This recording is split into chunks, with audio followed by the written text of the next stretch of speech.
60 secondes expat. L'info de la mobilité internationale, présentée par Maxime Sidra. Partir, même à 80 ans, oui c'est possible et même parfois salvateur. C'est l'expérience remarquable de Carol Carson, une américaine originaire de l'Iowa qui en 2021, à 80 ans, a quitté la Californie pour s'installer près de Montpellier. Elle le dit elle-même, je pense qu'il n'est pas exagéré de dire que je serais morte aujourd'hui si je n'avais pas déménagé en France. En 4 ans, Carol a redéfini sa vie, 4 romans publiés, santé retrouvée et ce sens du mot retraite totalement transformé. Ce qui l'a poussée, eh bien l'isolement, le coût de la vie et le système de santé américain fatigué.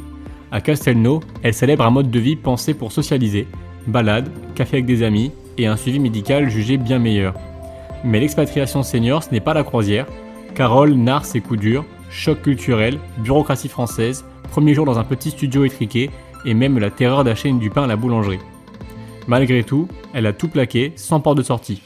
Si vous laissez une sortie, il est trop facile de fuir.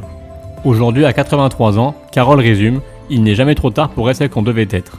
Son histoire résonne avec celle d'une vague de baby-boomers américains cherchant une retraite pleine de sens, loin d'un confort vide et d'un climat social amer. L'expatriation ne connaît pas d'âge, avec un brin de courage, un minimum de préparation et une ouverture au changement, une nouvelle vie peut renaître, même dans sa 80e année. Retrouvez toute l'info de la mobilité internationale sur fdlm.fr.